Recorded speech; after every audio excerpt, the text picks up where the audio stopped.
So Samson, how do you beat a nation that's full of half-breed giants who are holding God's people captive in slavery? Well, you create a super soldier. That's what you do.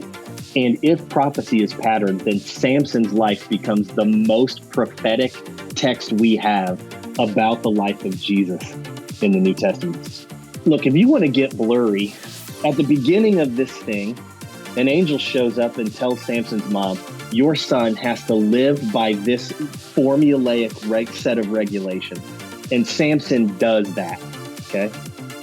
And that turns into superhuman strength for him.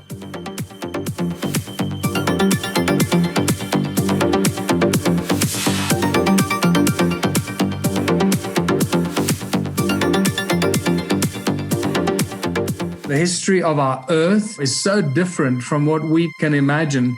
Enjoy the journey. The Smithsonian, that if they found out about a large skeleton somewhere, was to go get it.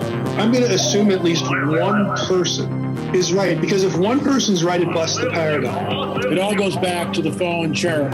And the problem with the modern day church, they have a very truncated view of the supernatural. This backdrop that's just pregnant with all kinds of meaning associated with this Mount Hermon event. Welcome to Blurry Creatures. And this guy defects from the kingdom. That's a big deal.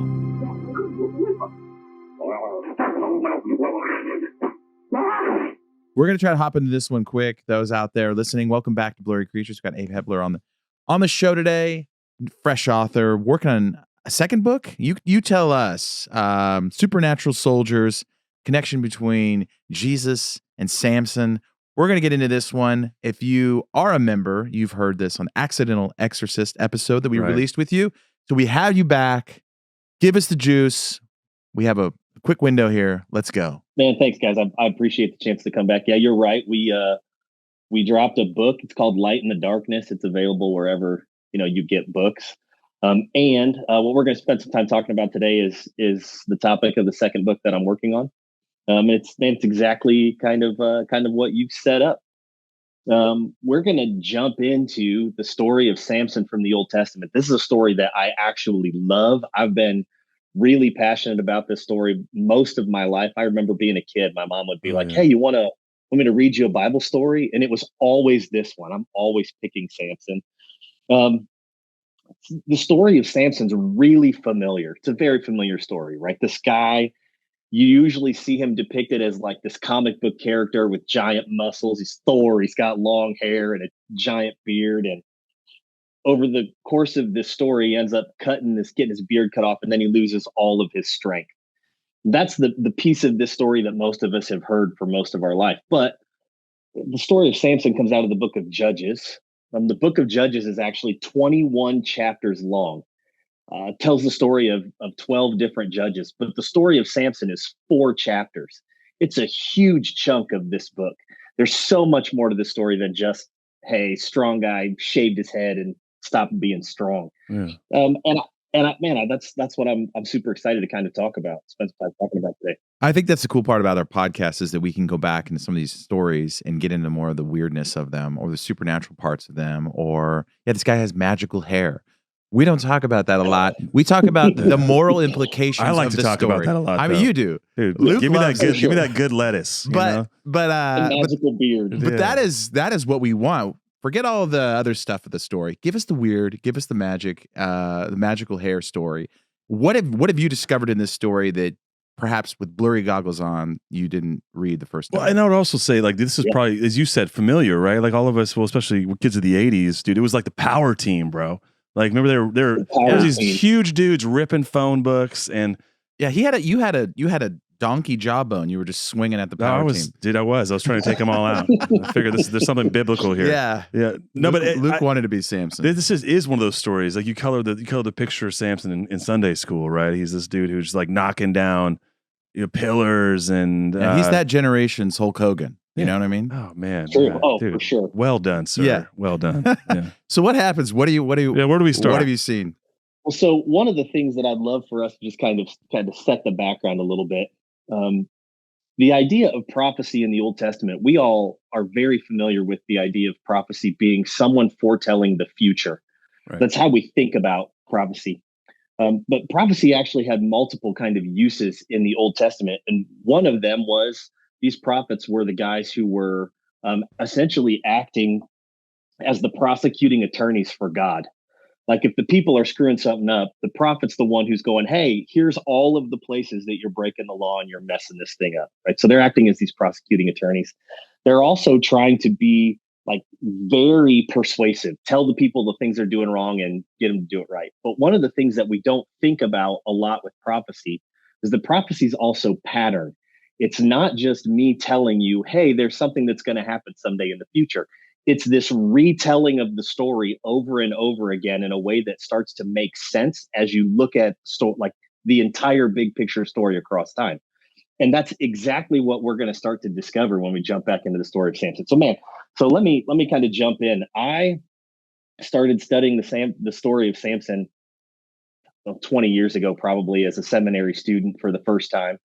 And I opened this seminary textbook and I flipped it to the story of Samson. And they start by saying that Samson is the story of a self-centered fight against Philistines and women. And when I read that line, I was like, man, that's terrible. That's a terrible description. Bad summary. That's not selling a lot of books, Abe. That is not selling a lot of books. Yeah. Who wants to be that guy? So, but the thing that bothered me about that the most is Samson actually shows up in the book of Hebrews. In Hebrews chapter 11, the author of Hebrews is telling people, here's the life you want to live. And he points to Samson as a great example of faith. And that didn't really gel with me when I started thinking about, his entire life is about how selfish he was. And we're supposed to live with this, kind of this guy as a model. So that really made me dig into this story in a way I'd never really kind of paid attention to before. And what you find is, over the course of the story of Samson, there are elements from the most famous Bible character stories all laced into this one story. And it's really interesting because most Bible characters have like one big moment. And Samson has the moment you kind of referred to where he knocks this temple down. That's the thing we remember. Yeah. Except over these 4 chapters, there are elements of Abraham, Moses, Joshua, Elijah, David, Jesus. There's connections to Isaiah, Ezekiel, and Micah, and they're all woven into this one guy's story. And we don't see that almost anywhere else in the text. Wow. But we'll kind of jump into some of those things. It's incredibly unique. God begins, our story of Samson begins with God sending an angel to Samson's mom.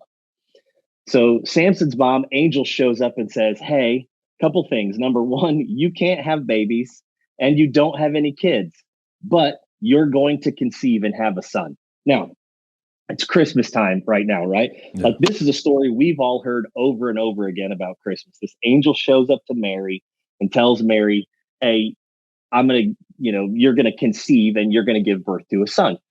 But one of the things that's really interesting about that idea is it only happens 5 times in the entire Bible. Okay, an angel only shows up to announce the birth of a child 5 times in the entire Bible.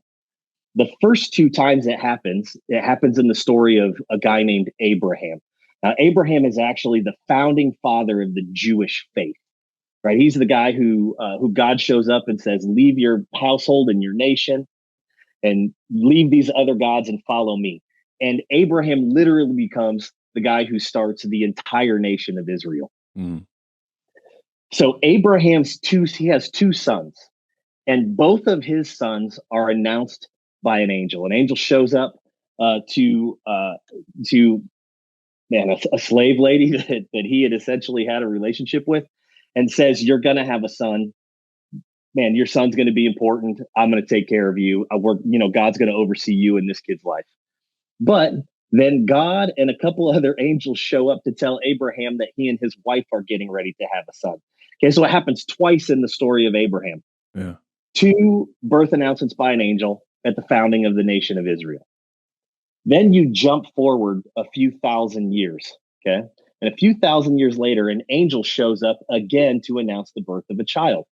This time, it's a guy named John the Baptist.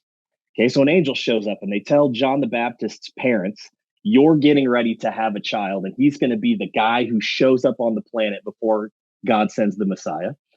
And then it's the Christmas story, right? Man, angel shows up and tells Mary, hey, you're getting ready to have a son. So there's these 4 birth announcements, 2 at the beginning of the nation of Israel, and then 2 at the beginning of the Christian faith. And then right in the middle of these 4 birth announcements, there's one more in the entire Bible, and it's the story of Samson. And that's really interesting. That should clue us into something crazy. Like, this is special. Happen, like right? this is important. Like pay attention. Yeah. Right. Catch what's happening. Bigfoot can spend all day going out and finding his meal, but we don't have that luxury, Luke. We have to go to work.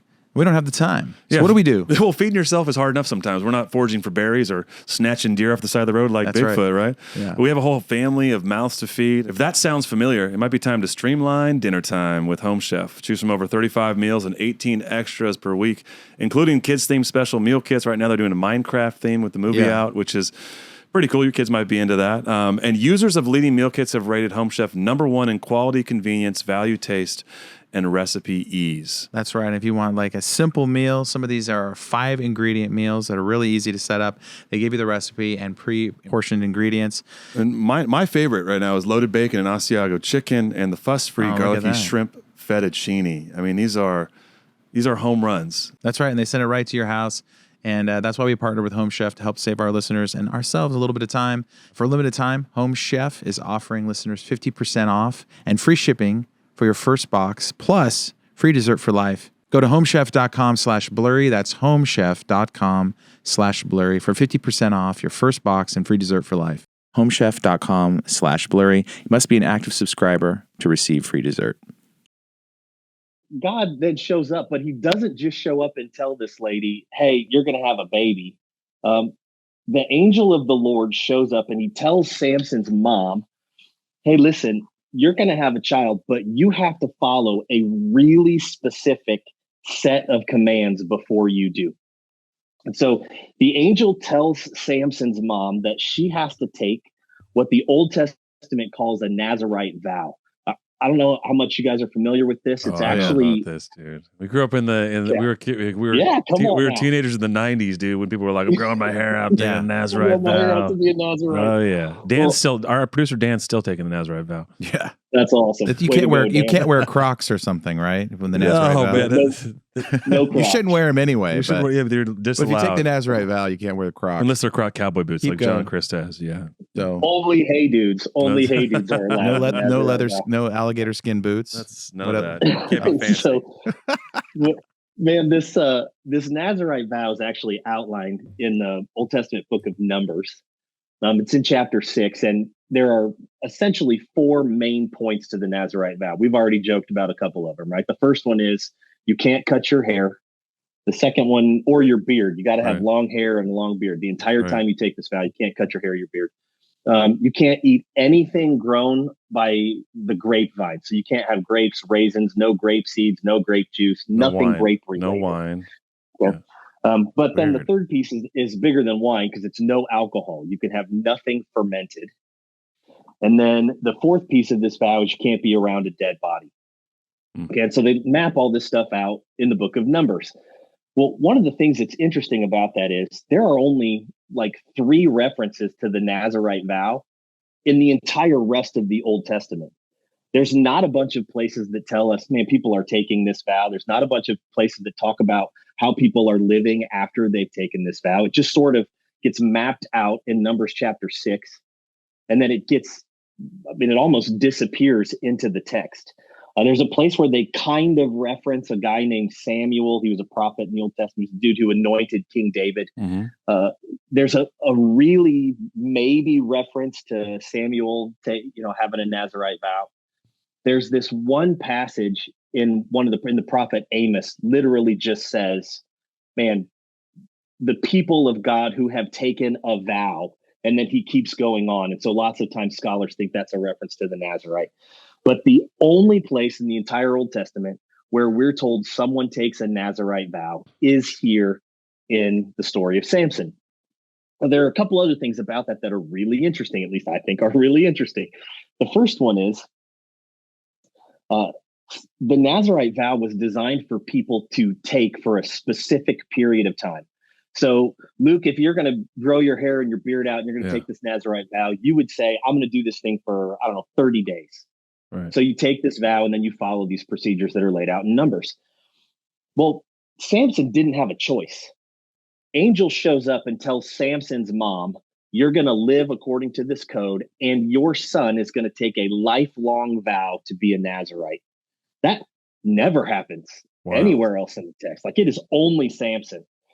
Okay, so Angel shows up, says there's going to be this child born. That's crazy unusual. Then they give the mom these specific rules she's got to follow and this kid has to follow, which is also really unusual. And I'm going to take a real quick detour. I'm going to try to make it fast, but it's one of the fascinating things about this story to me. There's a passage in the book of Matthew where they're talking about Jesus right after he was born. And they say that Jesus, after his birth, is taken to the town of Nazareth. Okay.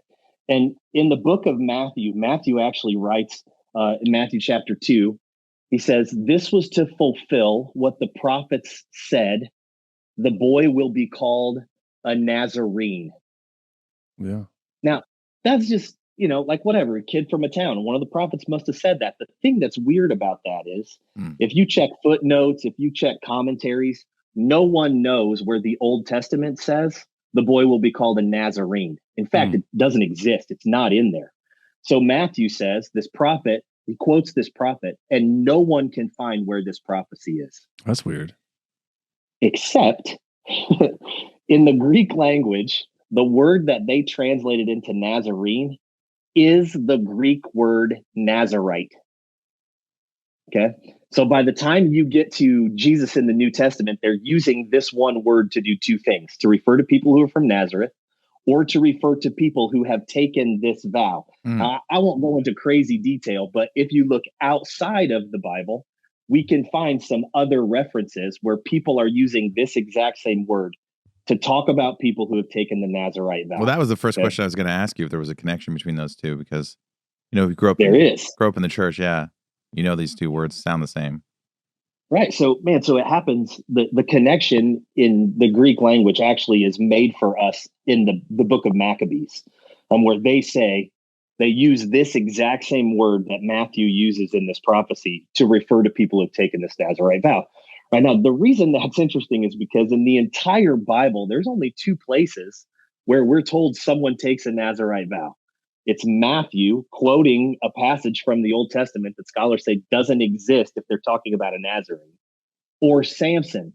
But if Matthew was quoting the book of Judges, both of these things make sense. Now you have a guy who took a Nazirite vow as a boy, and then it shows up again in Matthew. Now, look, I'm not saying you should throw out your Gospel of Matthew and Jesus didn't live in Nazareth. That's not my point. It's just crazy coincidental that this only happens twice, and it's Samson and Jesus, right? So the angel commands, Samson's mom to follow this vow. He says the boy will be a Nazirite, and the mom lives this way, and then Samson lives this way. Okay, once he's born. But as the story of Samson's birth continues, there's another really kind of unique feature that happens. Samson's mom, she's never named in the text. She goes to Samson's dad and says, hey, an angel just showed up and told me I'm going to have a baby.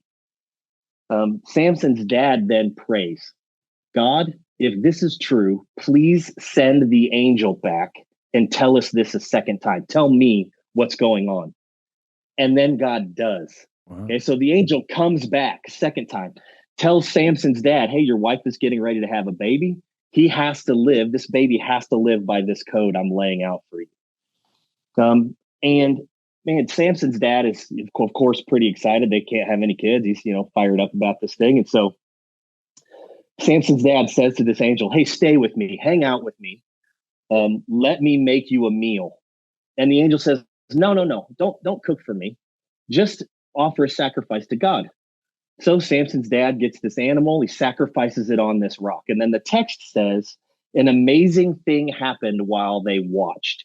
What happens is this angel literally steps onto the rock with the sacrifice and then ascends to heaven in fire. I don't remember this part of the story. You don't get this one in Sunday school. Well, yeah. I mean, you get a lot of these that things. One out. Yeah. I was ascending. I know where you're going. Continue. Yeah. Well, yeah. So number one, there's only 2 other places in the entire Bible where you can watch someone ascend to heaven. The first one happens for a prophet named Elijah, who is one of the most famous Old Testament prophets, right? This dude ascends to heaven in a chariot of fire, and his right-hand man watches it happen. Yeah. But the other time it happens is in the book of Acts, chapter 1, verse 9, where Jesus ascends into heaven and the disciples are all standing around and they watch this thing happen. Okay. Yeah. Obviously I've followed the show for a long time. I've listened to lots of episodes. One of the things that several people have talked about is the idea that the angel of the Lord in the Old Testament, most scholars believe this was a pre-incarnate Jesus Christ. Yeah. That before Jesus came to earth as a human, he functioned in the Old Testament as this angel of the Lord. Right. That if that's true, the angel of the Lord, Jesus, ascends to heaven once in the story of Samson, and then Jesus incarnate ascends to heaven again once in the story after his resurrection. Again, just another crazy element that's tucked into this Old Testament story. Wow. Yeah. It's legitimately wild. And as I started kind of tracing these connections, the more I started to see these things happening in the text, the more of them I saw, right? If that makes sense. Like as it started happening, it started unwinding faster and faster. So in the first chapter of this story, there's all of these crazy connections to not only other famous Bible characters, but also to Jesus himself. Okay. Now, as the story keeps going, one of the things that we talked about at the beginning was I had a problem with all these scholars who are saying, man, Samson's just a super selfish guy. What a jerk. He loves women and he wants to fight Philistines, and it's all super selfish. Yeah. Sounds like a Viking, right? He just wants to. It's exactly right. He just wants to pillage. Yeah. Yeah. Pillaging. Yeah. Well, so as you get to the second chapter of the story of Samson, we find out that Samson's been born. He's growing up.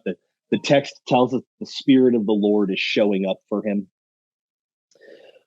Samson goes to a town a few miles away from his hometown, and he sees this girl who's a Philistine girl. Okay, she's not of the nation of Israel.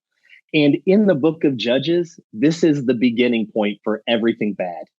Okay, and all the rest of these stories of the Judges, you find a character who starts worshiping another god, or the people get turned to the heart of another god. And that happens over and over again in the Old Testament by a guy falling in love with a girl who convinces him to worship some other god. Right. So Samson goes. This is how we got a kiss dating goodbye back in the 90s, right? It was like, don't do it, man. This is a story old as time. That guy then recanted his book, so that's a whole other podcast. But continue. That is another podcast. All right, the summer's around the corner. Your kids are going to be at home looking at you, soaking everything in. The question is, what are they taking in? Well, that's what we've answered with Brave Books, Nate, is these guys are helping parents shape their kids' imaginations with truth. Every month you get a new book, and these are books that teach biblical values, stuff like courage, forgiveness, standing firm in your faith, and these stories that really engage kids. That's right, and they're not fluffy stories. They're deeply intentional, and they help parents raise kids who are anchored in the truth in a world full of mystery, and as we talk about here on the show all the time.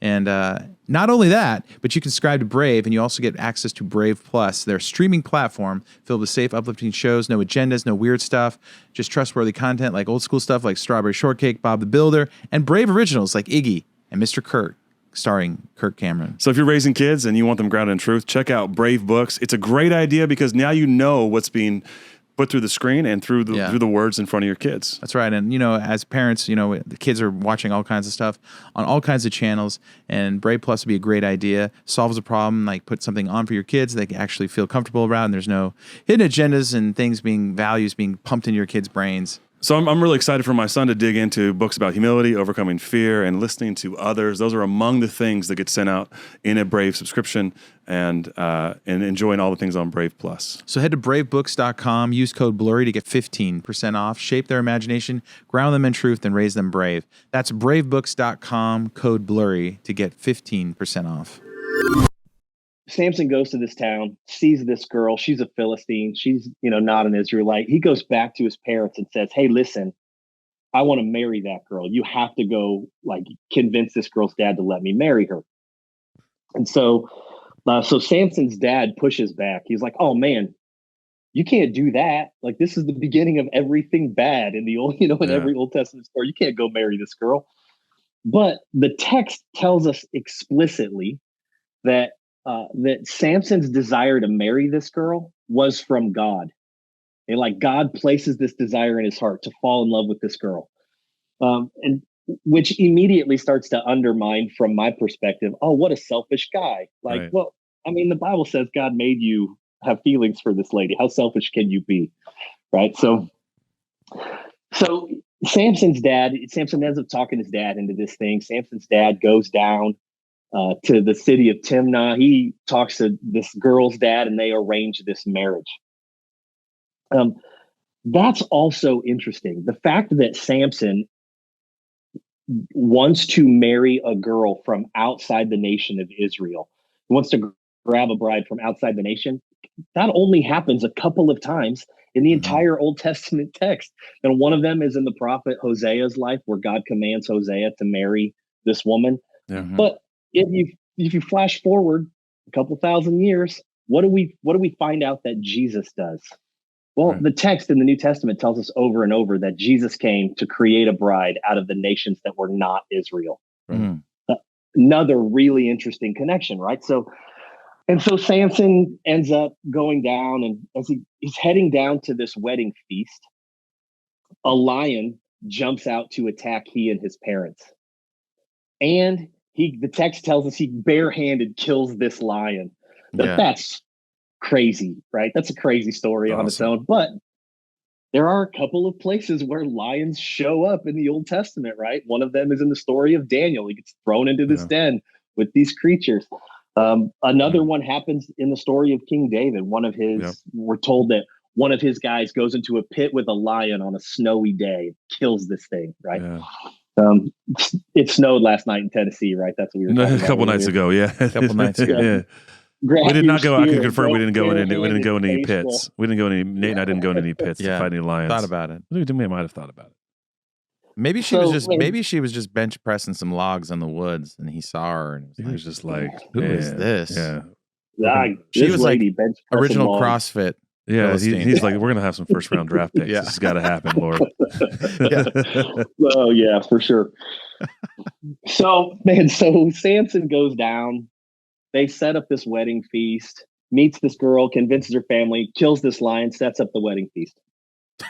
A little while later, like, wow, dude. I took care of a lion on the way down. Let's get married. Yeah, that's just like every dude's dream. Like, I just killed this lion barehanded. Let's get married. Let's get married. He's like a real deal. Yeah, lots of testosterone and the Nazarites. So smoking 2 heaters at once, dude. So a little while later, Samson and his parents end up going back down to Timnah for the wedding that they've set up. And man, as they get down to Timnah, what we're essentially told in the text is that they start this wedding feast, but on their way, Samson goes back to this place just to see the dead carcass of this lion that he's killed. And inside the lion, a bunch of bees have made a nest, and the body of this dead lion has honey in it. So Samson takes some of this honey, he eats it, he gives it to his parents. I'm probably out on dead lion honey, but whatever. Yeah, I mean, takes some, right? It's a rare vintage, Abe. Yeah, that's exactly right. Yeah. Gives some to his parents. They eat it. Gets down to this wedding. He gets a couple days into this celebration. It's a 7-day wedding feast. He gets a couple days into this celebration, and he says to these what we assume to be Philistine guys who are hanging out at this wedding, he says, "Hey guys, look, I'm going to tell you a riddle. And if you can guess the answer to my riddle, each one of you 30 guys has to give me a new outfit, essentially, is what's happening. Some Jordans and, some, Nike pullover or something. I don't know. So every one of you guys has to give me a new outfit. If you can't guess my riddle, I'll give all of you some new clothes. So they said, yeah, we're in. Well, a few days goes by. The riddle is essentially, I took some honey out of a lion. Like, that's the riddle. So these guys can't guess it. No one ever could. It would be impossible to figure this thing out. But the girl that Samson's marrying ends up kind of betraying him. She gets the information about this riddle, tells it to these people that she knows. They guess the riddle. And now Samson owes these 30 guys, an outfit. And that sets up for us the first real fight between Samson and the Philistines. Because instead of, forking over some cash and, pulling out some clothes, Samson goes to a different city, the city of Gaza, and he kills 30 people, 30 Philistine men. You done messed up, AA Ron. Yeah. AA Ron. Yeah, he done. He's like, I'm not getting you clothes. We're gonna do it my way. So he kills these 30 people, takes all their clothes back to this, where the wedding feast was, and gives the clothes to all these guys. Okay. Samson's pretty upset at his new wife for, diming him out on the riddle. He was probably talking in his sleep, and she was like, "Oh, I know the riddle. I know the answer to this." So she dives him out. He's pretty upset by this whole thing. Yeah. He goes back home with his parents. Leaves her in Timnah with her family. Well, a little while goes by. Samson decides that he's not mad at her anymore, whatever. Goes back down to the city of Timnah to claim his bride. And when he gets there, the girl's dad is like, "Oh man, I didn't think you wanted her anymore because of all that stuff that happened at the wedding. I gave her to some other guy." Now, whoops. Bad move. Okay. Because Samson essentially goes crazy. Okay. And man, from that point forward, he starts attacking the Philistines. And from there on, it's just battle after battle. Okay. So he's solo attacking, right, Abe? Isn't he going by himself? Solo attacking. He's like William Wallace, just on his own, dude. He's like, I'm just taking out all the English. Yeah. Well, that's one of the things that's really unique about this story is there are only a couple places in the entire Old Testament where you find guys fighting the enemy alone. Right. Samson and David.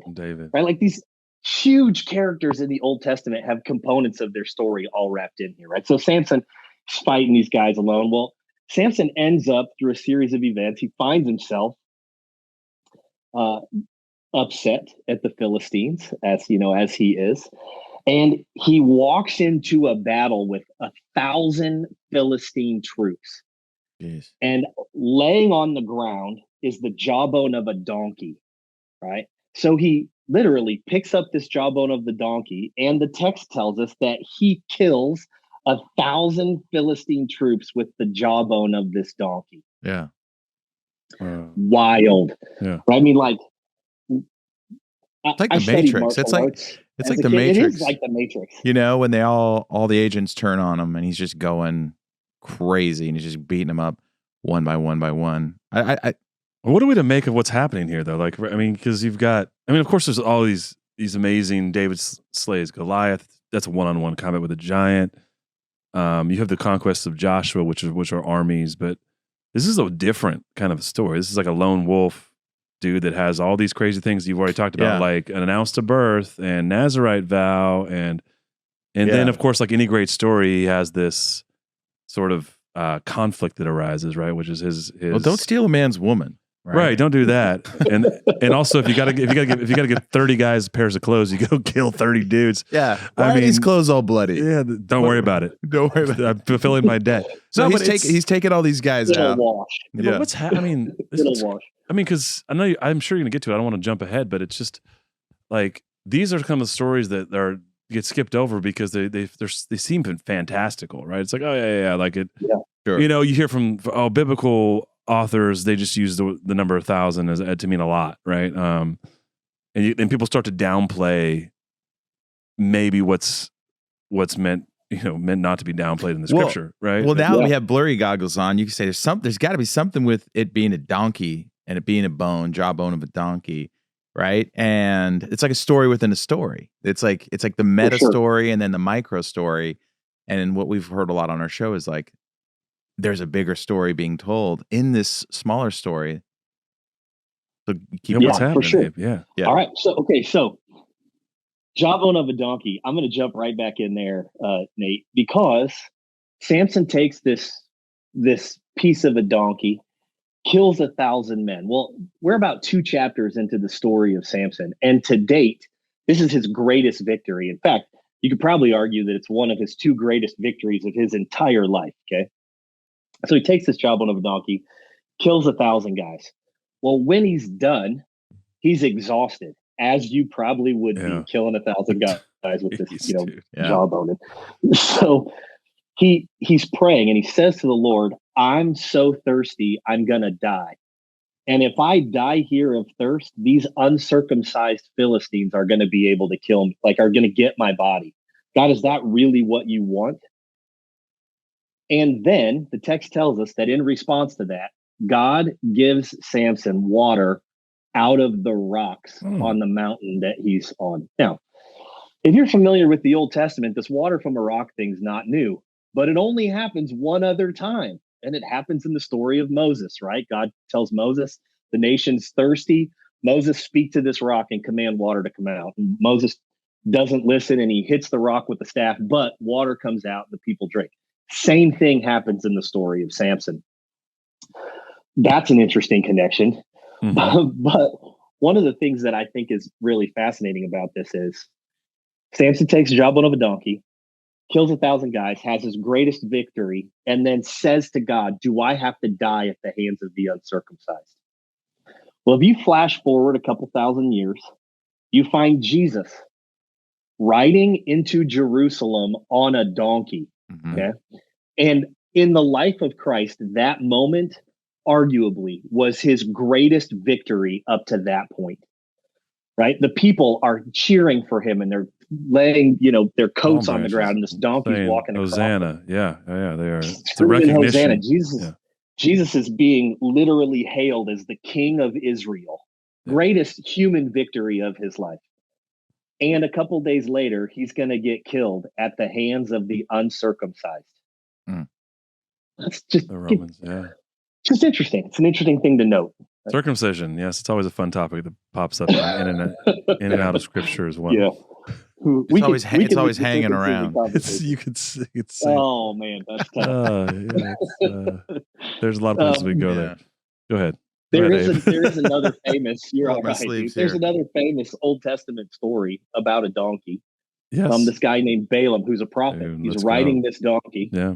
This donkey ends up talking to him. Look, I don't know how to make some fancy connection between a talking donkey and the story of Balaam and Samson using a donkey's jaw. I don't have a magical connection there, but it's interesting, right? The angel of the Lord shows up in this story of Balaam, and the donkey talks to him.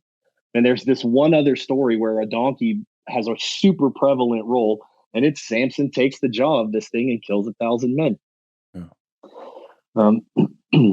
Samson, I'm going to kind of flash forward a little bit in the story, fast forward a little bit in the story, because again, it's 2 more chapters.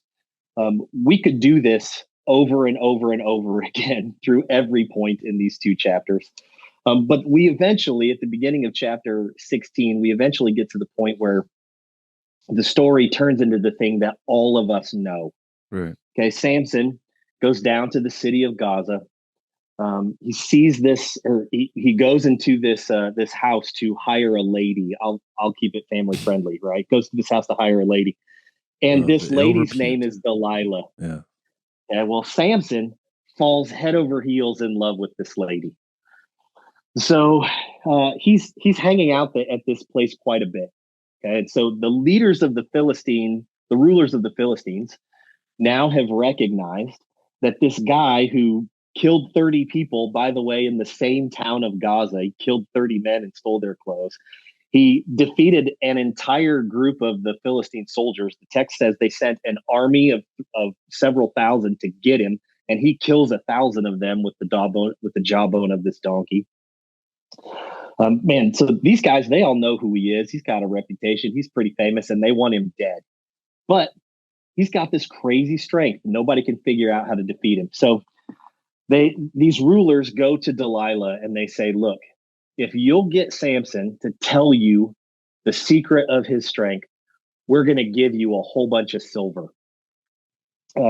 We could get some other time, get into all the specifics of the numbers and the silver and whatever. But it is interesting to notice that someone Samson loves is getting ready to betray him for some silver. Yeah. Same thing happens 1,000 years later in the story of Jesus, right? Yeah. Someone that he's invested and poured his life into betrays him for some silver. Mm-hmm. But as we get back into the story of Samson, Delilah goes up to him and she says, hey, tell me what makes you so strong. And he makes up some crazy lie. And she does the thing that he lies to her about, and it doesn't have any impact on how strong he is. Okay? And they go through this cycle a few times. Yeah. She asks why he's so strong. He lies. I got this ukulele, baby, and every time I play it, it's not the ukulele. And you're a terrible singer. This is not it. And they do crazy stuff. They weave his hair into this loom with that's crazy. Tells her crazy things. Sure. But in the end, she's just badgering him, right? In fact, the text says something like he was nagged to death in one of these stories, which I just think is really interesting language. But so Delilah, man, she's pressing him. We're really just building that female audience on this one, right? That's exactly women are just happening. Happy with this one. Bunch of dudes.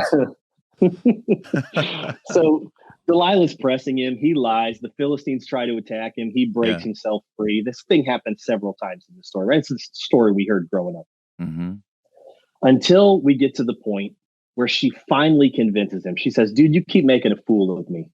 If you really loved me, you would tell me the truth. And so he says, it's the setup, right? He says, look, the secret is the hair. It's the beautiful golden locks, right? Yeah. Like, if my head was shaved, I would become as weak as any other man.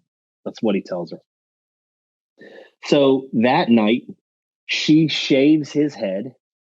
And the text tells us that as she does, the Spirit of the Lord left him. Look, if you want to get blurry, we do actually. Yeah, I know. I'm so interested in getting blurry too. You have to. Yeah. There's no other Samson, way. At the beginning of this thing, an angel shows up and tells Samson's mom, "Your son has to live by this formulaic set of regulations," and Samson does that. Okay. And that turns into superhuman strength for him. Right. He's a super tough guy. Now, when I was in my early 20s, I did the thing that everybody else did in the 90s, and I took a Nazirite vow. It did not make me super strong. Me neither. I'm telling you that right now. But it did for Samson. But the thing I think is interesting is Samson doesn't tell Delilah, well, if I drink wine, I'm going to get weak. Yeah. Right. He doesn't tell Delilah like, oh man, if I touch a dead body, all my strength. Like he knows what the supernatural source of his strength is. It's in his hair. Okay. So she shaves his head. He loses all his strength. The Philistines attack him. He thinks he wakes up in the morning and thinks, oh man, I'm just going to go beat up these guys like I have my entire life. Right. He walks outside and man, his strength is gone and they capture him. Man, there's so much tucked into just this one little chunk of the story. But a couple of those things are, however it worked in his mind that he understood where his supernatural power came from. He connected it to his hair directly, right? It was this Nazirite vow that gave him this super strength. And so when he tells Delilah that and she breaks that vow, all of his strength goes away. Now, the Philistines capture this guy and they hate him. He's done all kinds of terrible stuff to their people. They can't stand him. And so they do some pretty mean stuff, man. They gouge out his eyes. That's a bad day. Not a good one. Right? Yeah. But Samson ends up blind. Well, there's another story in the Bible where a very famous Bible character ends up blind. The story of Saul, who turns into Paul in the book of Acts, right? Yeah. It's just these things just keep showing up over and over again. So they gouge out Samson's eyes, they imprison him, they put him in shackles, and that should be the end of Samson's story, right?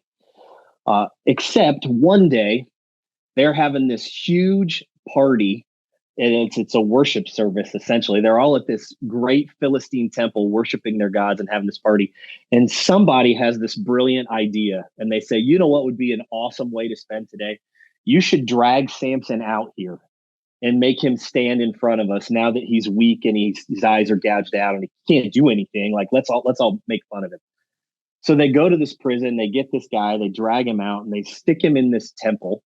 The text says that however this temple was set up, there's a roof where people can spectate from. And there are 3,000 people on top of this roof, and then a bunch of people in the temple at the ground level too. And so Samson, who's, blind, he's there, he's doing whatever it is that they're making fun of him. The text says they're mocking him. And he turns to the guy who's kind of leading him around and says, man, I can't see. Could you just position me so I can feel the pillars of the building? So, and you can think of it like, I don't know where I am. Right. Just put me somewhere where I can know where I am. And so as this is happening, two things happen in the text. The first one is the text tells us that Samson's hair had started to grow back. Okay. Little precursor, like, guess what? This dude's going to be strong again. Coming back, right? Baby. And then this guy positions Samson. And it's really interesting because the text tells us that Samson is positioned with his right hand on one pillar and his left hand on another. So he's got his arms stretched out between these two pillars. Okay. And then Samson prays. He just says, God, if you would just let me have my strength back, I will, I'll knock this temple down and get my greatest revenge on the Philistine army or whatever, right? And that's exactly what happens. God gives Samson his strength back. Samson pushes against these two pillars. The entire building collapses. 3,000, we're told 3,000 Philistines, along with all of the leaders of the Philistine people, die in this last event. But so does Samson. He gets crushed by the temple. The whole thing collapses. The Bible ends the story of Samson by telling us his brothers came and they get his body and they take it back to his family too. And kind of sweeping, those are sort of the big, right, picture, moments in this story. But where I think this starts to get really interesting and maybe extra blurry is if you just lay the story of Samson against the story of Jesus. We've done it a bunch of times so far, right? Yeah. But if you just lay these two things side by side, both men have their birth announced by an angel. And in both of these stories, an angel visibly ascends into heaven. In both of these stories, the text tells us that the Spirit of the Lord comes upon these men. Mm-hmm. Okay, now this point is actually also really interesting because the text tells us that there is a person that the Spirit of the Lord comes upon. It uses that idea for 10 people throughout the entire Bible. Only happens for 10 people. But two of them are Samson and Jesus. And by the way, it happens for Jesus a couple of times. We're told the story a couple of times. But for Samson, it happens 4 specific times. The text says the Spirit of the Lord comes upon him in power. Also interesting. But Samson, the first words out of Samson's mouth are a riddle. He walks up to this group of people and he tells them this riddle and asks them to solve. And this actually happens several times. Over the course of Samson's story, he's going to speak in very figurative language. Okay, well, we're told over and over again in the New Testament that Jesus is teaching in parables. Right. He's using language people can't understand. Samson does the exact same thing in the text. There's this crazy donkey connection that we've talked about, right? Like right. Samson kills 1,000 men. Greatest victory of his career happens with the jawbone of this donkey. And then he says, do I have to die at the hands of these uncircumcised? Jesus has the greatest victory of his life up to that point by riding into Jerusalem on a donkey and then is killed at the hands of the uncircumcised. Both of these men get betrayed for a sum of silver by someone they love. Both of them, I think this is interesting, but both of them die with their arms outstretched. Well, that's kind of interesting, right? Man, they crucified Jesus. His arms are nailed outstretched. Samson, the text specifically tells us Samson outstretches his right arm and outstretches his left arm as he's in the temple, Yeah, in the temple. Crazy. Well, think about the temple analogy too, of the temple crashing, and then what happens inside the temple right after Christ has died when he stretches his arms out. Like, dude, that's a great one that I hadn't thought about. And the spirit curtain is torn in two inside this temple. And in Jesus giving up his body, the spirit, why have you forsaken me? Maybe he's at that moment of crucifixion, he's not feeling the Spirit of God upon him, so he can go do his mission. Yeah. Maybe the Spirit leaves him the same way that as if his hair was cut. Maybe there's a connection there too as well. Man, that's a really, really interesting idea. Well, and what about the temple? I mean, 70 AD, right? Christ says this temple will be torn and every stone unturned, and then that's the judgment of God upon Israel by the Romans. Throw it in there. I mean, we'll write the forward to the book. Yeah, you don't want us to do that. We can all write this book together. You don't need us to do that. Yeah. But one of the things that I think is really interesting about kind of the way these two stories wrap up is, for Samson, his death destroys the power of the enemy. Mm-hmm. Okay, now, man, so he collapses this temple. The rulers of these Philistines die, and so do these 3,000 Philistine, people. Like his death destroys the power of this people group. But we're told in the New Testament that the death of Christ destroys the power of death and hell. Mm-hmm. Specifically, how it's written in Death and Hades is how it's written in Revelation, right? Like, so their death destroys the power of the enemy. Man, for Samson, his ultimate victory is in his death, right? He kills the most Philistines in one shot he's ever killed, happens when he dies.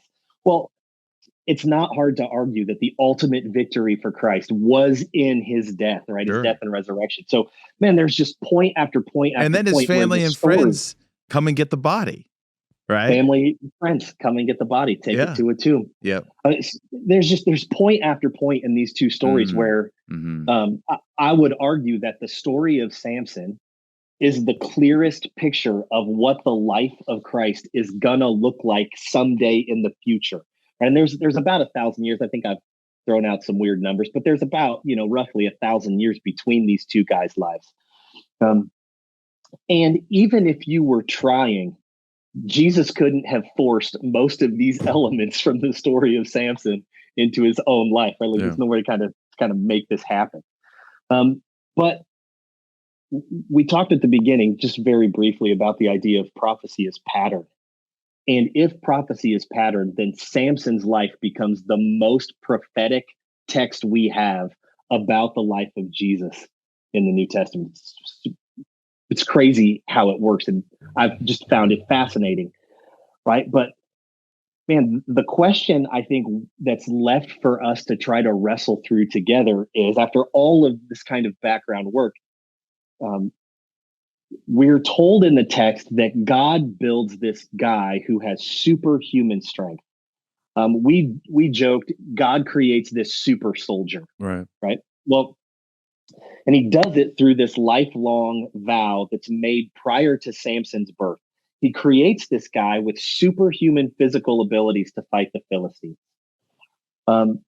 He creates a character whose life story has all of the most powerful elements of the most influential spiritual men in both the Old Testament and the New Testament. Just all these crazy things tucked in here. So why would God need to create a character that literally has super strength? Why would God need to create one of the greatest warriors in the Old Testament? Like, look, in the book of Judges, there are other judges who go up against the Philistines in pockets of time, and they get their people free from slavery. Like, why now? Why did God take this guy and say, man, of all of the stories I'm going to make you this super strong dude. Okay. So, the couple of things that I think are interesting about that, like as we keep kind of processing that, is why does God then lead Samson into all these specific situations, right? We're told that God made Samson fall in love with this girl that starts this entire war between Samson and the Philistines. It all comes out of this one broken love story. Right. And then, man, and why would God need to give one person this very specific set of skills and this superhuman strength? So the like thing Liam, that's he's like interesting Liam Neeson. for me is He's like Liam Neeson in the he's got a very you got specific all set the of training, skills. Yeah. a very specific set of skills. Yeah. If you, man, think for me, about 100 years after Samson's death, another guy is going to be asked to defeat a giant, right? King David shows up. We already talked about David defeating Goliath. He's kind of one-on-one, like Samson is one-on-one. Well, there's some really interesting information in the text when you get to this story about David fighting a giant. And the thing about it is, we're told directly that this giant was a Philistine. Right.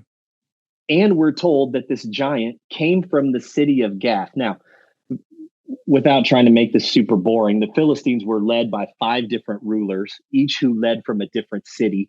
One of the primary cities of the Philistine Empire was the city of Gath. Okay. And so, man, so this giant is probably not that unusual. In fact, we're told in the story of David that Goliath had 5 brothers. Okay. Or 4 brothers. That's why David took 5 smooth stones, right? 5 big guys. There's a total of 5 of them. And I think we would agree, kind of from the way that all of us together have looked at blurry history, like that moment where David defeats this giant is probably about the end of the giants in the story, the way we think of giants, right? David kind of wipes these guys out. But 100 years before David, there's probably more than just a couple giants in the Philistine army. In fact, according to the text, it's in their DNA, right? The Philistines have giant hybrid DNA in their nation. It exists in their nation. These guys are living as a part of the Philistines. And Abe, so God correct me if I'm wrong though. And aren't they like the one of, them and the Canaanites are the only ones that spared really in the conquest of Joshua? Because Joshua's conquest of the Holy Land is to rid, if you were to read it like we have come to read it, is to rid the promised land of these giant hybrids, these abominations to God that are ruling there. The spies come back and say, there's giant people here. We can't win. And Joshua's like, yeah, sure we can. Me and Caleb, we can handle this. And they go out and they do that, but they make the mistake, right? They make the mistake of letting a couple people groups hang around. I think it was the Canaanites and I want to say the Philistines are allowed to live, right? Which means that this is the way. Exactly right. This is the way. This is the way the giants survive that and live in this in the peripheral of God's people. And so I'll continue, but I think that's when you were talking, I'm drawing this line saying, well, yeah, of course. There was a diaspora of giants. We talk about and hypothesize that perhaps Philistine and Phoenicia, this is the way in which some of these giants end up in North America, right? Because we have a lot of evidence the giants were here. We talked to Fritz Zimmerman, Nate, about that, and also the Lovelock Cave. There's Native American stories of Yellow Hair, which did earlier on the show. At this point, if you've listened, it's all over. Right. But they left except for the ones that were allowed, right? To continue. Wasn't Aga Bashan. His bed was in a museum, but so I mean, there's giants, right? Yeah. Go ahead, continue on there's this. Giants. So at this point in the story, we're told that God is going to begin the eradication of the Philistine nation, and that God is going to begin setting his people permanently free from these Philistines. Like that's part of the setup in this story of Samson. And then what we find is God creates this superhuman hero, because that's exactly what the nation of Israel was going to need to be able to stand up against it. Look, Samson goes into a fight against the army of the Philistines, and he kills 1,000 of them by himself. There's no chance that he walks into that fight against a bunch of 5'7" guys if they've got giants in their army. Right now, some of this is just conjecture, right? You have to kind of piece it together. But why would God, this one time, why would God make this super soldier if he just was going to go beat up some regular dudes? There are plenty of other judges that do that. There are plenty of other guys. Like, well, by the time you get to the story of David, we already kind of referenced David's soldiers are doing crazy cool stuff, man. Yeah, they're mighty men, fighting 100 people by themselves, and they're killing lions in snowy pits, and all this crazy stuff. But so why does God need this super soldier? No, I think that's interesting. I want to, but the juxtaposition, right? I'll just, as I interject, I want you to continue on this, between a super soldier and then a shepherd boy, right? It's like it's really fascinating, right? God creates this Herculean figure that just dominates, right? And then when the giants show up again with David, they laugh, right? Because who's coming out, and it's this little shepherd boy. And I feel it's just like God being like, okay, I did this once this way. Here's how we're gonna do it this time, and it's going to be even crazier because we're going to pull a young boy and some sling and some stones, and we're gonna do it all over again. You can't really understand prophecy though until you look back on some of these things too, right?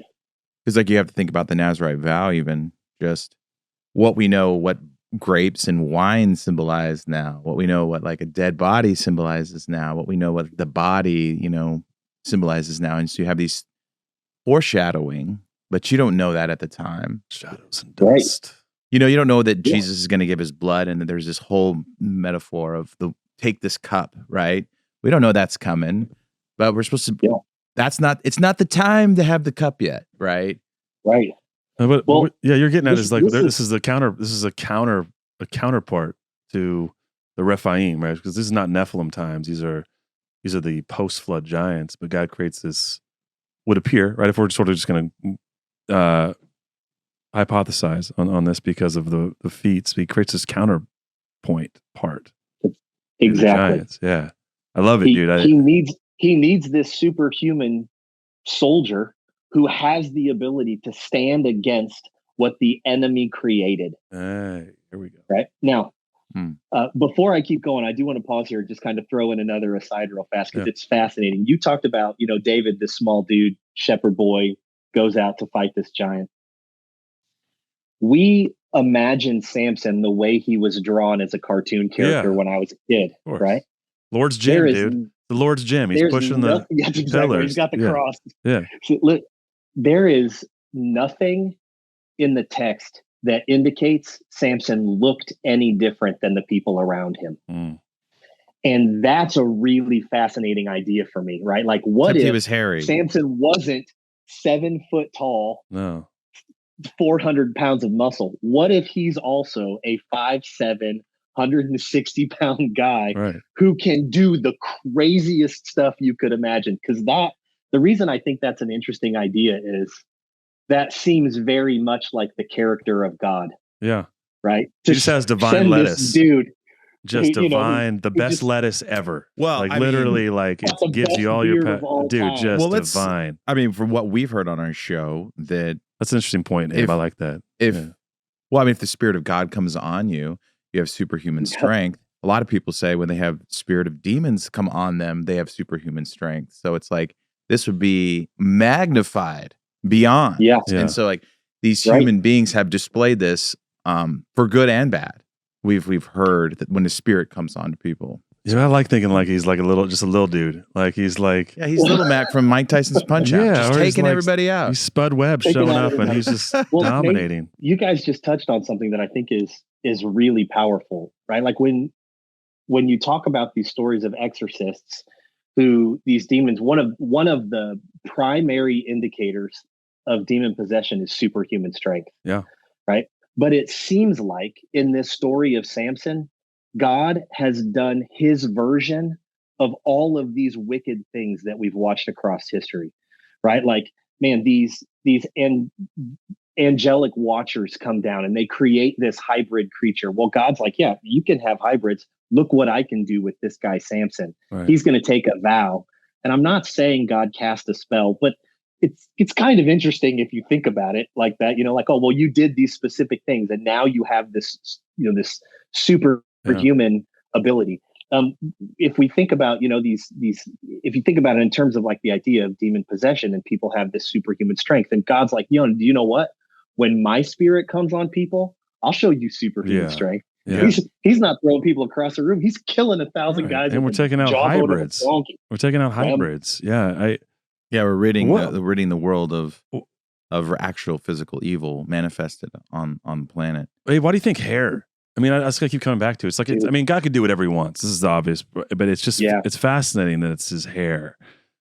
And I sincerely don't have a good explanation for why it's the amazing hair and beard. Yeah. Right. I don't know. Other than it's so noticeable when you're walking around, and that would maybe make more sense if he looks like a normal guy. Right. Right now, how are they distinguishing who this guy is? Well, he's got 6 feet of hair, trailing behind him, and a beard down to his belly button. But, I think it's like Rapunzel on steroids. I feel like a lot of the times in these biblical stories, it's not really the thing; it's the thing it's the symbol of the thing, right? So there's some symbol, there's some connection to the physical.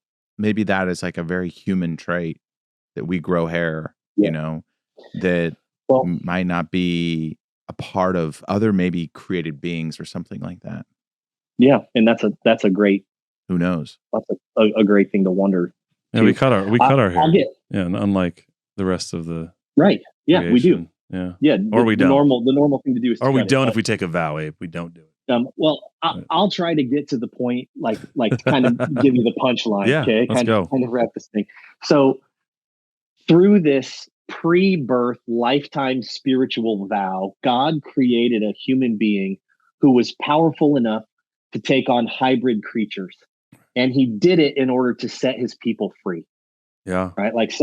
So Samson, how do you beat a nation that's full of half-breed giants who are holding God's people captive in slavery? Well, you create a super soldier. Yeah. That's what you do. Right. Well, what's interesting about that is if we flash forward to the life of Christ, how do you defeat? I'm going to use some language here that I know you guys will track with, but I'll explain it in a second. How do you defeat the strongest members of the elder race who have rebelled against the Lord? Death and hell. These guys show up over and over again in the Old Testament story. They get banished. They show up over and over again in the New Testament story, in the writings of Paul, right? How, if God's going to continue to put down this rebellion that was created clear back in Genesis 6, how do you defeat the strongest members of the elder race who rebelled against the Lord and then are holding the souls of humanity captive? Well, you create a super soldier, and you do it in Christ. Right now, this next actual, the actual hybrid being of Jesus, who is half God and half human, or all God and all human. I don't know how you make the math work, right? He shows up and ultimately defeats the enemy that we can't defeat on our own, right? How does God set the people free? He creates another super soldier. And once again, you have this perfect prophetic picture between Samson and the life of Jesus. Well, the brilliance of it is that, the brilliance of God is that, the captain of the armies of heaven, who is Christ, right? There's the angel of the Lord. He comes, but he doesn't come as a super soldier, right? Maybe undercover, if you will, right? But he comes and he does it exactly the opposite, right? Yeah. And that's, it's the brilliance of like the 4D chess that God is playing. He won't be stopped from doing what he has decreed and what he does, and yet he does it in ways that are, I imagine the darkness is like that's the whole temptation of Christ. Like they don't know if they can kill him, right? Maybe they're like, is this like Samson? Like, can we just kill him? Is this like David, or all these sort of shadows of the Messiah, right? These sort of like these prophetically markers of what the Messiah will do, but obviously it's fulfilled perfectly in Christ. But there's all these sort of shadows of it in the Old Testament, right? Right. And the darkness has this idea, but they don't know. But it's almost like when he's human, and then he can be killed, right? When he's fully becomes human, then he has this moment. And maybe the hair represents an unblemished. There's some perfect we have this perfect sacrifice, this, and then once, if Jesus takes on the sin of the world, he becomes the thing, the blemished part, and then that's when he's able to be killed. It seems as though he's protected before all that, because I'm sure they were trying to take him out. I'm sure they did multiple times, right? Yeah. And there's this whole macro story going on, and I think that when we zoom out of a lot of these stories, there's so many. There's stories within stories, and I think that's the most amazing thing about the Bible is you can continue to find another story hidden inside. It kind of reminds me of like staring at one of those old school crossword puzzles when you see the words inside of it all, and then you're kind of seeing this other message within these stories. And I think at first glance we can read the story of Samson and just see the moral failures and go, oh, this is about a man. This is your youth pastor will take this story and be like, this is why you need to stay away from the ladies, and you miss everything. But also cut your hair, right? Yeah, exactly.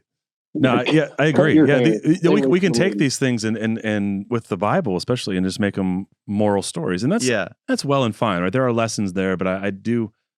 I love this, Abe, because I know you're a pastor and an author here, and these are things that you ruminate on because you went to seminary and you studied, and we have 4 years of this. But it is amazing, just the layered onion-like layers of the Scripture, because I think once you see there are like stories within stories. Once you see the stories, whether it be Genesis 6 or Deuteronomy 32, or we look at the story of Jesus and sort of the cosmic geography we talked about on the show, the things he does intentionally, where he goes intentionally because it has spiritual cosmic ramifications, and it's just the inerrancy of the word is incredible. There's no way you could take 66 Bible books, more if you're Catholic, you talk about Maccabees, but you take these books and there's a coherent thread that runs all the way through, and the prophecy is all fulfilled, and it all works in harmony, and you go, it can't be anything, and preserved in a story, right?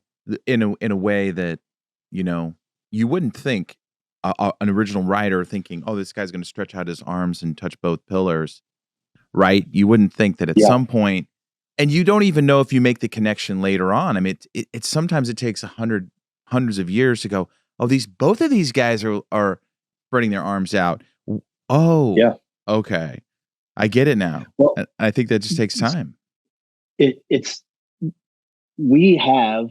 So this is not my idea. I'm stealing it from somebody else, but we have in the Bible what is the first hyperlinked text, right? It's just connected over and over and over again in all these little places. And you click on the right two words in Samson and you find yourself right back in the story of Jesus, right? You click on the right two words in Genesis 6 and you find yourself in the book of Revelation, right? Or Psalm 82, and you can connect to Deuteronomy 32, and you start to find all these interweaved connections that are like, this unlocks so much more. And we say on the show all the time, like these. It's a different type of truth. It is something that continues to prove itself more valid over time. And I think that it speaks to all the skeptics, because some people who are writers, people who are creative, people often have the hardest time believing some of these stories and go, man, how did all these stories tell one story? That is. There's no way these writers could have known that this story is the same as this one, and this one is this unless one. Unless it's inspired. Yeah, unless it is inspired. Yes. And I guess we know now, Luke, if we want to know the truth, someone's just got to shave Bigfoot's head, and then he loses all of his power. Loses all his power, and we can bring him in. Yeah, that's right. He'll stop evaporating. Man, I think if that's where he gets all his power. Bigfoot. It's all in the hair. I think if I was going to wrap up this conversation from my perspective, I would just come right back to the thing we just talked about, right? Yeah. God, in this story of Judges, God creates this being who's going to physically assert himself over everyone else to set the people free. But by the time we get to Jesus, we see the story repeat, only this time it's spiritual. Yeah. God's not sending in some, big strong guy to beat up the Romans. God's going, no. This little snapshot that happened in the story of Samson, I'm getting ready to do on a universal scale through my son. Yeah. And this time when he does it, everyone can be free. Yeah. Yeah, dude, that's Let's it's go. a mic drop, and I just think like that's the brilliance of God, right? And also the holdup for the Jews at the time, and even moving forward, as they wanted this conquering He did king. They He wanted did to come He in just- and we throw couldn't off the see it. yoke of the Romans and set the people free, and he did it. He just did it in a way, and not in the way that people had envisioned or perhaps hoped at the time. Well, I'm sure the unseen realms and all the other, all the things that we talked about on our show knew. They could see it. They could probably see a sort of a lightning demons. flash. Yeah. I mean, at the tomb, they're like, spread the world. why are you here before our time? Are you So going to they torment knew. us? They knew. But yeah, I mean, so much of the human story is we are in the dark and I think the dark helps us sometimes to go about our lives and live our lives. If we could see, all the things happening behind the veil, we probably would be very distracted. And there are some people who say they can, and it seems like they have a burden that they carry. But I think so much of what Jesus does is behind the veil, and obviously they know what's happening.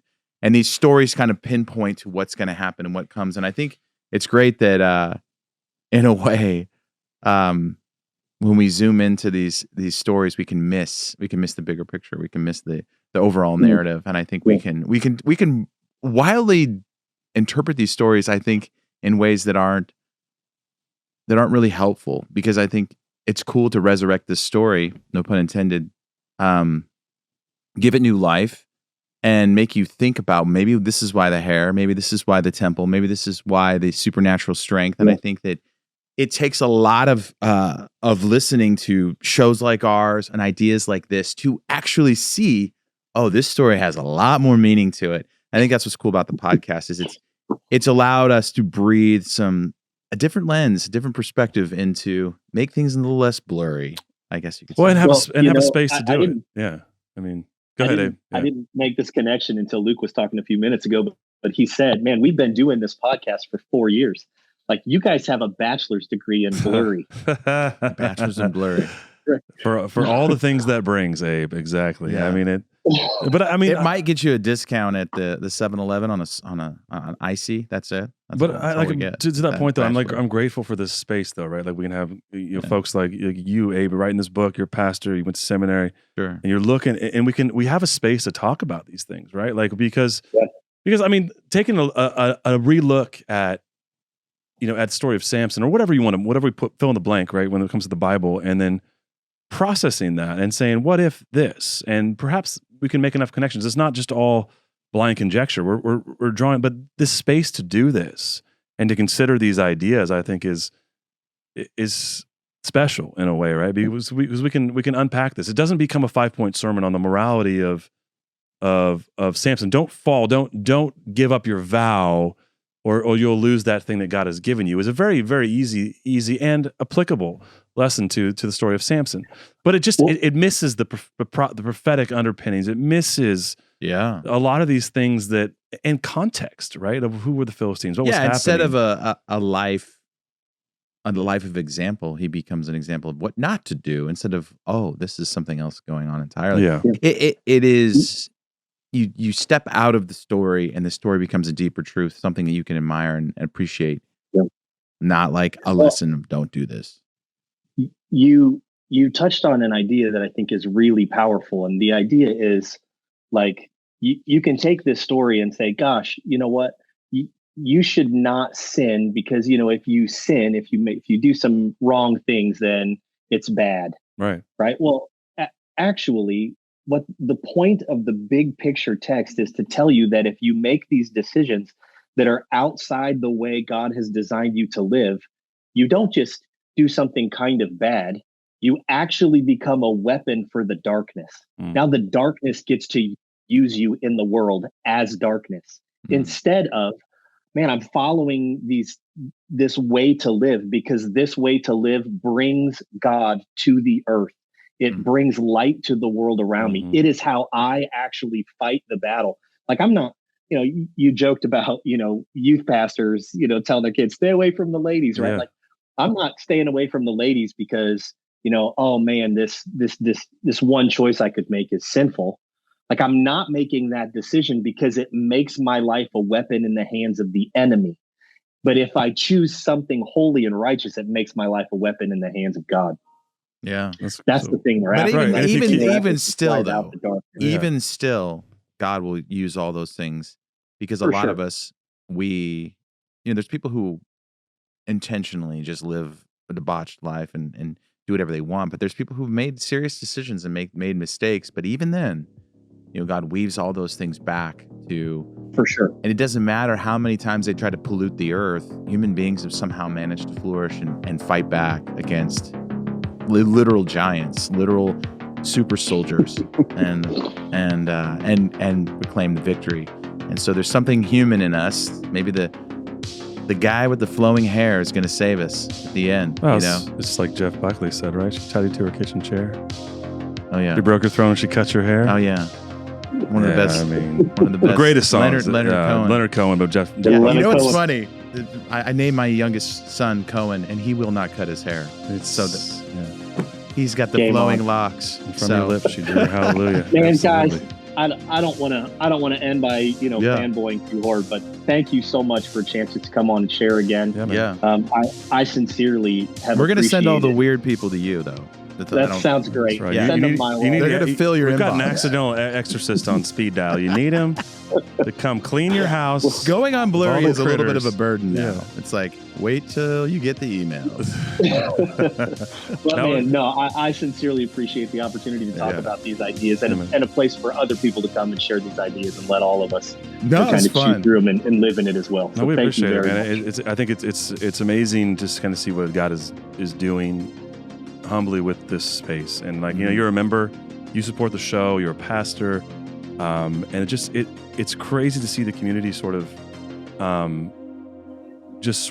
propagate, if you will, not maybe the right term, but just sort of create these conversations from essentially started with 10 episodes about Bigfoot and trying to figure that out. Like, we're in the space now where I love this. I love getting back to the scripture, dissecting and seeing, through a supernatural lens, what's happening, right? This is really just it's like interesting again. I think it's easy for us as, you've been to sermons 1,000 times and sometimes we can fall asleep, but it's like when you resurrect the whole craziness of the story, it's like you just did a Bible story on our podcast about Bigfoot of all things. And it's interesting again because it's like there's these supernatural elements that we hear in all these stories that pique our interest. That's when we get on the edge of our chair and go, oh, tell me that story. Right. But it pulls the pieces, right? We've got giants and we've got... Somehow we've taught the Bible and it bores people. It's, and I just go back to Mike. Mike, just dare you to bore me with the Bible. And, and I... Why do we do that? We don't. We shouldn't. I mean... We need Abe. We need... Thanks, Abe. honest Abe. Man, heck yeah. Thanks, Abe. Thanks for coming on our show. Thanks for coming on Blurry. And when the book comes out, let us know. We'll tell our listeners when they can get it. And good work. And, if you need someone to write that intro, let us know. It won't be good. Oh man, but I'll take you up. It won't be good, but it will be an intro. I'll take you up on a terrible intro. Yeah. Dude. We'll set the bar very low. Absolutely. All right, thanks, brother. Thanks, Appreciate you, man. Great to see you. Yeah.